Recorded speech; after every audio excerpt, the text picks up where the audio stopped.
In today's video, we're breaking down the parts of a Magic the Gathering card. If you're a collector like myself, you probably already know about collector numbers. But have you ever wondered why some cards have this little dot, or why sometimes it's a little star? Have you ever looked at a set symbol and thought, I don't recognize this set, I wonder what it is? Well, stick around, because I'm going to reveal that and a whole lot more in today's video.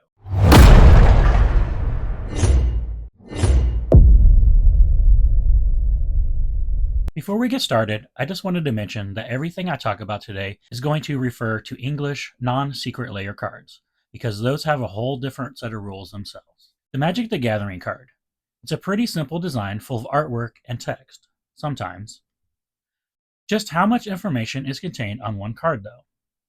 Let's start back at the beginning of the game with Alpha and Beta cards. These were the first Magic cards ever created. It may look simple, but let's break down all the parts to the card. Let's use Llanowar Elves as an example. Let's start with the border. All Alpha and Beta cards have a black border surrounding all of the card elements. Then we move to the background. This is the main indicator of a card's color, in this case, green. Next we have the art box.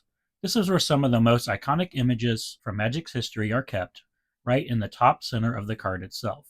This is how most players identify cards, especially from a distance. When you look at a card up close, the best way to identify the card is located at the very top left on the name line.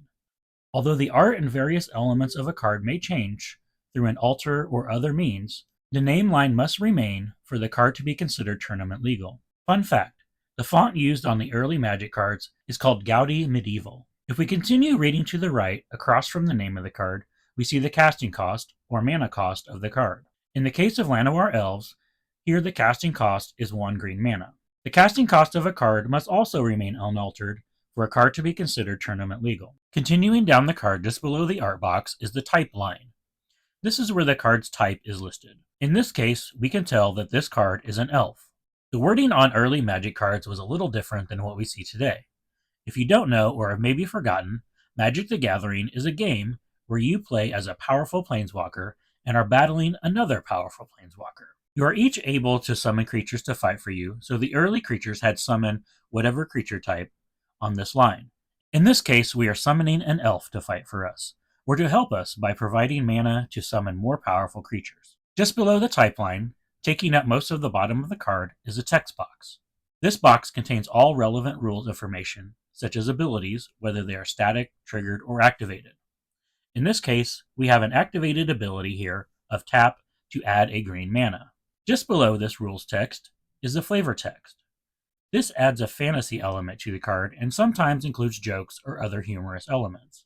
We can tell that this is not rules text because it is written in italics. Flavor text may not appear on every card. The flavor text on this card reads, whenever the Llanowar Elves gather the fruits of the forest, they leave one plant of each type untouched, considering that nature's portion. Just below the text box, at the very bottom left of the card, we have the artist credit. This credits the artist that created the art contained in the art box of the card. Moving to the right of the artist credit, we have the power and toughness line. This is only present on creature cards and indicates the power, the first number, and the toughness, the second number, of the creature. So that's a card from the very first set of Magic. Let's move on to the next set, which is called Unlimited. Unlimited cards use the same elements of Alpha and Beta, except the borders of the cards are white instead of black. In the early years of Magic, up until 10th edition in 2007, white borders were used to denote that the card was a reprint. Cards in core sets from Unlimited through 9th edition were all white bordered, with one exception, which I'll get to in a minute. The next set was called Revised and had the same layout as Unlimited, except for some new symbols were added. The tap symbol and putting mana symbols in the text box instead of typing everything out. The Magic card face got a couple of additions in 4th edition. Actually Summer Magic, but that's a different video altogether. One of the most notable additions was a copyright line just below the artist credit. The other change was the introduction of the tap symbol instead of just a sideways T that we use today. Let's rewind back to the end of 1993, just after the set Unlimited was released. Magic's first expansion set was released and was called Arabian Nights. These card faces have the same layout as Unlimited cards, but with two differences. First, Arabian Nights was a black bordered set because they were all new cards. Second, being the very first expansion, they were the first cards to have an expansion symbol. The expansion symbol is located here on the far right of the type line.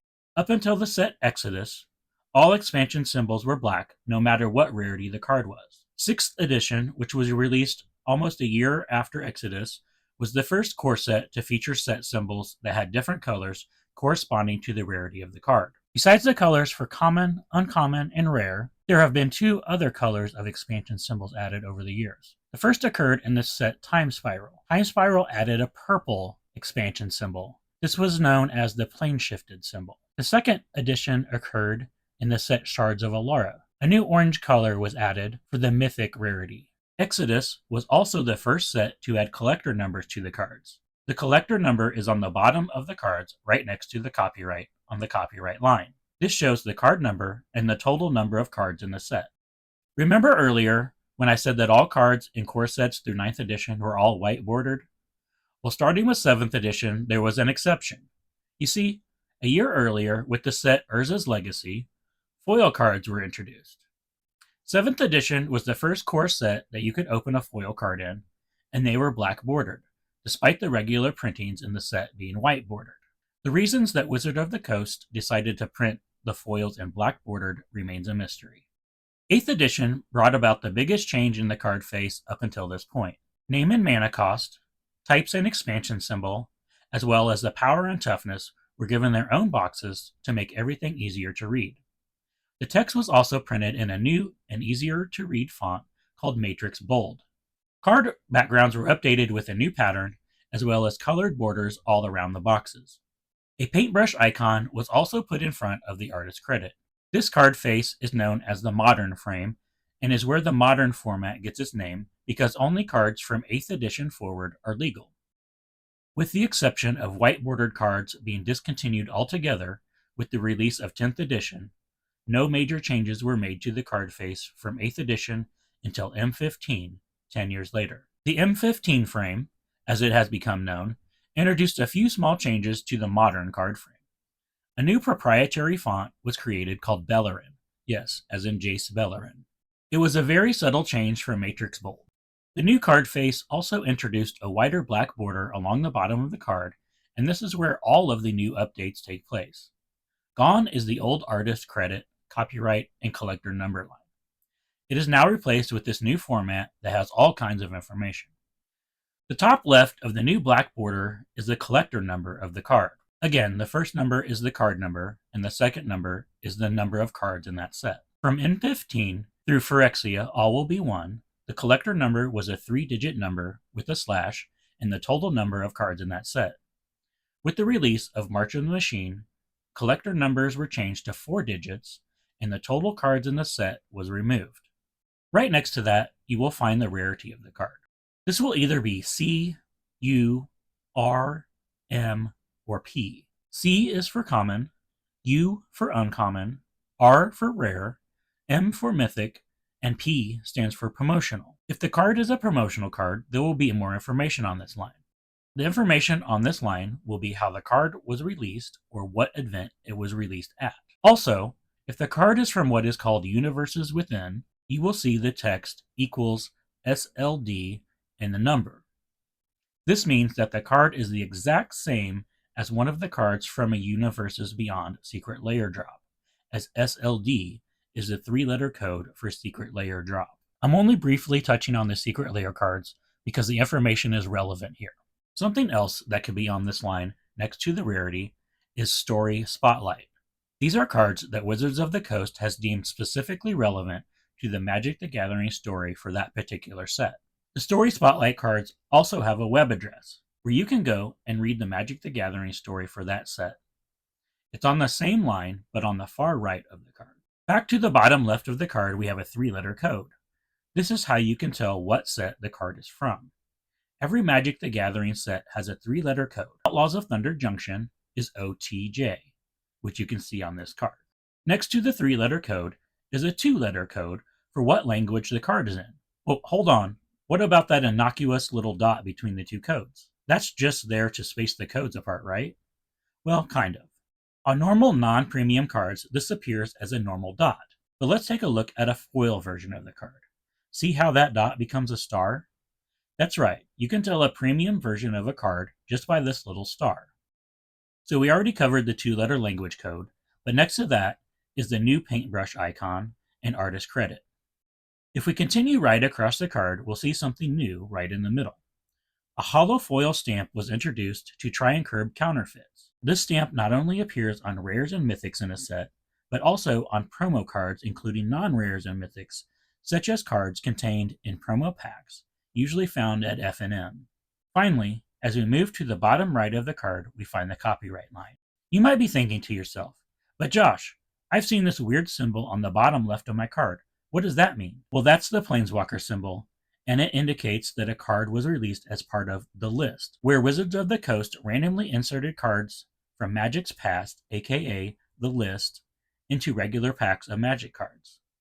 The list started with Zendikar Rising and was put to bed with Murder at Markov Manor, being replaced with Special Guest. So there you have it, the parts of a Magic card. Man, how things have changed.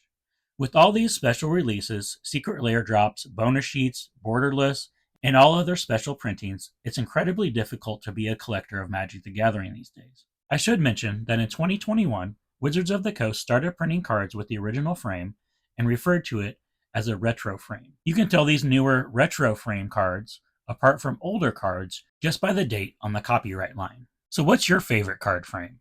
Personally, for me, I love the old bordered foils, especially when they're in a foreign language. As a collector, I definitely do love the new frame though. I love all the information contained in that lower left-hand corner. It makes my job so much easier. Hopefully, you learned something today. If you think I missed something, leave it down in the comments and I'll try to include it in a future video. Don't forget to like, share, and subscribe, and I'll see you next time. Happy collecting!